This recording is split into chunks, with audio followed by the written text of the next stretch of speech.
salaman sama mbak-mbaknya. Bukan nggak tahu ya ini tentang penipuan atau enggak. Dari Jadi mana tuh kamu sayang? di Taiwan, Miss. Oh, kamu di Taiwan. Oke, gimana? Iya. Jadi tuh saya punya temen umurnya itu ya udah mungkin 50-an kali ya. Sebenarnya dia juga berpendidikannya itu tinggi, Miss. Nah, waktu pertama ketemu itu ceritanya itu udah ngelantur tentang dukun lah, diguna-guna lah, kayak gitu tuh, Miss. Nah kan saya bilangin gini, hati-hati loh Bu, pokoknya jangan sampai keluar duit. Loh enggak, Mei. Aku itu dikerjain sama mantan suamiku, aku itu didukuni. Selama 7 tahun aku kerja di Taiwan itu dibuat nenekku yang aku jaga itu meninggal sampai 7 tahun berkali-kali gitu kan. Lah kan ya tak bilangin, Bu jangan suudon sama orang, ya namanya juga rezeki gitu loh. Ya kodarnya takdirnya itu majikan nenek yang dijaga meninggal ya udah meninggal. Enggak, Mei, aku itu ngelihat sendiri ada setan gini-gini kan. Lah di dunia ini tuh memang kita hidupnya itu berdampingan dengan setan. Tetap tak bilangin gitu, Miss. Terus Seteres itu ibunya mungkin. Seteres itu, Nduk. Makanya itu kok semakin kesini kok omongannya itu tambah halu gitu. Nah, terus ini tadi barusan, Miss, ini nelpon. Kan saya dari Banyuwangi ya, Miss. Ya mungkin memang di luaran sana itu banyak terkenal, ada banyak dukun lah, dukun santet lah, atau apalah, tak itulah. Yang penting saya nggak ngelihat dengan mata kepala saya sendiri di mana itu ada dukun. Nah, ini orang ibu tadi ini barusan cerita kemarin itu habis beli minyak dari tetanggaku. Lah tetanggaku siapa? Aku kan bilang gitu, Miss. Ya tetanggamu, Wong Banyuwangi. Lah ya jangan bilang tetanggaku dong. Aku saman kan juga nggak tahu dia orang Banyuwangi bener apa enggak gitu kan. Terus ini aku dibantu calon suamiku untuk nebus minyak katanya gitu. Lah Bu, lah nebus minyak kamu pakai duit, kamu ngeluarin duit dong. Enggak, bukan aku yang ngeluarin, tapi dia, tapi minta ganti aku. Lah sama aja dong sama yang ngeluarin, berapa duit tak gituin. Yang pertama itu 7 juta, yang barusan ini 5 juta. Aduh, ini orang susah banget ya ngomonginnya gitu. Pokoknya tuh tiap ngomong itu bawa-bawa dukun lah, setan lah, inilah. Jadi tuh kayak saya tuh kayak enek gitu, Miss, capek ngomonginnya. Ya udahlah, kayaknya nggak nyambung sama aku. Tak bilangin, ya udahlah Bu, sampean itu di Taiwan udah mau 14 tahun. Nyari duit emang nggak eman sampean kasih yang katanya orang pinter lah. Sampai dia katanya kenal asistennya Pak Prabowo katanya tuh, Miss. Hah? Kenal asistennya Pak Prabowo, keren men. Iya, minta duit buat nyariin orang pinter gitu. Jadi tuh kayak orang ini harus nggak sih gitu loh. Masa iya asistennya Pak Prabowo ngurusin sampean gitu loh. Terus udahlah tak matiin, Miss. Aku sampai gedeknya itu loh, nggak bisa tak bilangin tuh, Miss. Tetap belain si calon suaminya ini yang katanya tuh dari Lampung, punya ilmu lah ini itu. Jadi udah nggak masuk, Miss, logikaku. Oke, siap. Jadi ternyata di Taiwan juga ada orang yang ngalu banget. Ini juga ada pelajaran baru di mana saya lihat media-media sosial itu ada banyak sekali paranormal, dukun dan kalian percaya gitu loh. Saya nggak tahu kalian tuh lagi kosong otaknya, lagi ngeblong otaknya, atau kalian itu butuh pegangan hidup atau pandangan hidup gitu loh. Jadi yang nyata aja, dukun yang nyata aja bisa abal-abal, apalagi dukun di media sosial gitu loh. Saya nggak paham dengan dunia mereka. Jadi intinya ada gini aja, Dok. Karena bagaimanapun juga aura itu akan membawa, lebih baik dihindari saja. Iya, Miss, ini aja dia tetep nginfokin aku. Ya wes, Mei, kalau nggak percaya gini-gini. Ya emang saya nggak percaya, mau gimana, tak cuekin aja, Miss. Sudah capek aku bilanginnya. Jangan terlalu dekat, Dok, karena bagaimanapun juga kalau berbicara tentang dukun itu banyak hal, banyak arti. Kalau dukun itu zaman dahulu saya percaya banget dengan dukun bayi. Tetapi sekarang udah nggak ada lagi yang namanya dukun bayi. Sekarang semuanya kebedan. Dukun masih ada dukun pijet, tapi sekarang dukun pijet sudah beralih nama, terapis. Wais, keren kan? Lah, sekarang ini dukun-dukun yang di luar sana itu juga dukun modern. namanya hipnotis. Dukun-dukun Oh yang iya, udah ternotis-notis itu wes pokoknya udahlah jangan berteman dengan bilang, mereka, Dok. iya, dia bilang juga tadi tuh, kamu nggak percaya me, aku lo dihipnotis gini-gini. Aduh, wong iki. Angel Aduh itu, bu, tangi yo sampai tak gituin lo bu. Miss, angel, Dok. Wes angel. Karena wes terkutis-kutis sih mau. Wes jarno lah. Sementing sampean jangan sampai kena dampaknya loh, Dok.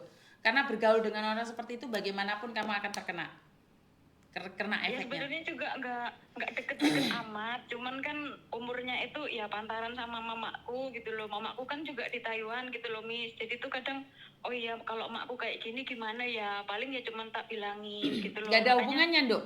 Kalau makmu sudah terkonyong-konyong kotor pun kita nggak bisa. Karena kayak iya gitu sih, itu Miss. dari otak kita sudah bekerja dari awal percaya, Dok.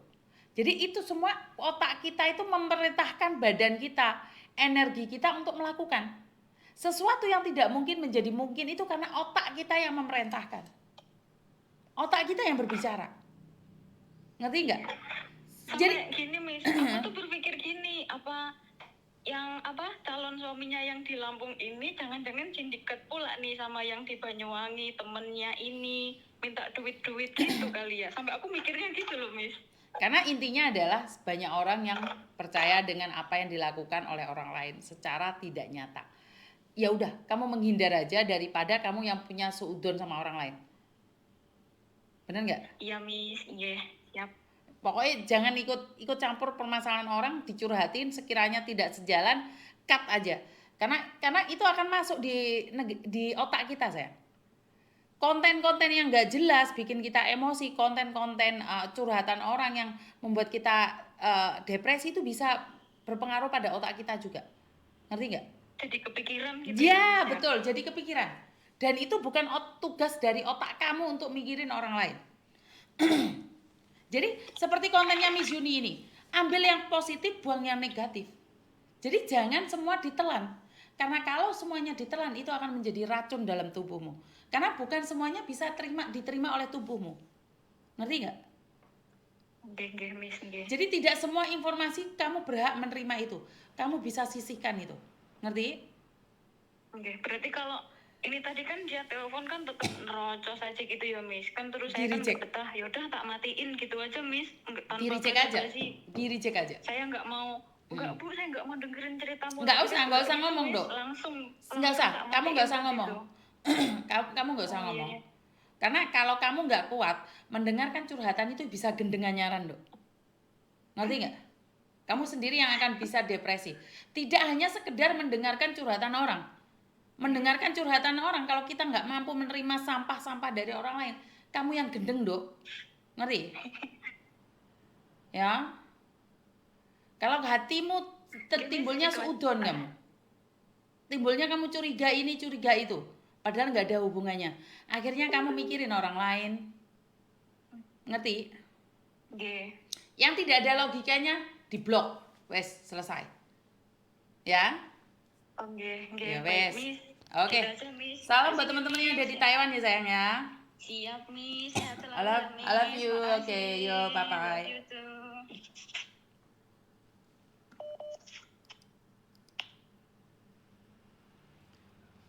Telepon masuk tiada henti, tapi sebentar saya ingin ngomong. Teman-teman, jika kamu merasa bahwa curhatan itu tidak sesuai dengan apa yang kamu inginkan, matikan saja curhatan itu. Sama dengan saya. Tidak semua orang bisa mengambil curhatan itu. Karena untuk menerima curhatan itu sama dengan kita menerima sampah-sampah dari luar. Karena curhatan itu tidak akan pernah sesuai dengan hati kita. Curhatan itu tidak akan sesuai dengan apa yang kita inginkan. Itu dari orang lain dan kita memberikan persepsi dengan orang lain. Jadi tidak semua curhatan itu bisa kita tampung. Begitu juga dengan media sosial. Media sosial, jika kamu scroll dan akibatnya kamu kepikiran, itu udah nggak bagus. Di media sosial saya tidak katakan semuanya edukasi. Ada yang kadang-kadang itu nyampah banget. Tetapi kenapa saya ambil? Itu sebagai edukasi buat kalian tahu bahwa dunia ini memang nyata. Dunia tipu-tipu itu ada. Dunia periclikan itu ada. dunia gendeng itu ada, dunia halu itu ada.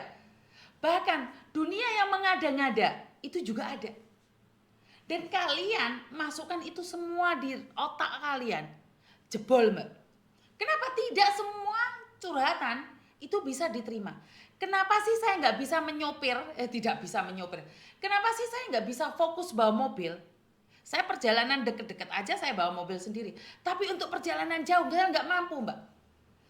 Pas bawa mobil, berhenti untuk minum, tiba-tiba buka SMS, sudah ada kejadian seperti ini, seperti itu. Melihat darah, ada yang meninggal, ada yang lompat, ada yang ini. Otak saya langsung tek gitu. Ada yang di Kamboja disiksa. Makanya saya kalau udah nyopir tuh gemeter kadang-kadang. Saya bawa mobil itu kadang-kadang geter sendiri. Gak fokus, saya tuh gak fokus kalau bawa mobil. Keluarga saya tuh melarang saya nyopir, Mbak. Saya tuh nggak diizinkan keluar bawa mobil sendiri. Cuman kadang-kadang saya pingin bawa mobil sendiri, keluar hanya sebentar aja. Itu keluarga saya banyak berkali-kali ngelarang. Kenapa? Karena tiba-tiba buka SMS, itu tiba-tiba kalian lihat kepala kebentur. Tiba-tiba ada orang sudah mekangkang di sana. Tiba-tiba lihat pentil menonok, menini di sana. Otak ini sudah traveling. Kita tidak bisa mengontrol otak kita. Dan yang paling kejam adalah satu. Komentar netizen 62 keren banget. Ya Tuhan, komennya nggak nalar. Kadang-kadang komennya itu menghardik, menghajar tanpa melihat. Konten di situ udah dijelaskan masih nggak paham.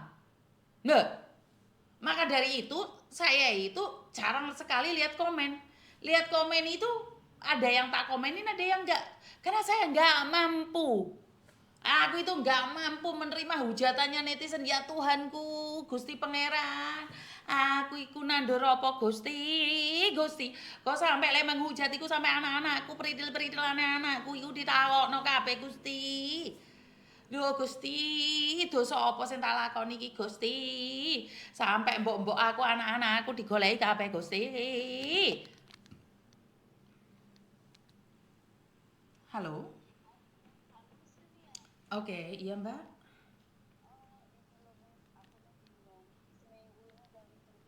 Saya nggak dengar kok Mbak suaramu. Oh, Kamu pakai handphone ya? enggak, udah enggak pakai handset. Oke, kenapa seminggu yang lalu ada apa denganmu?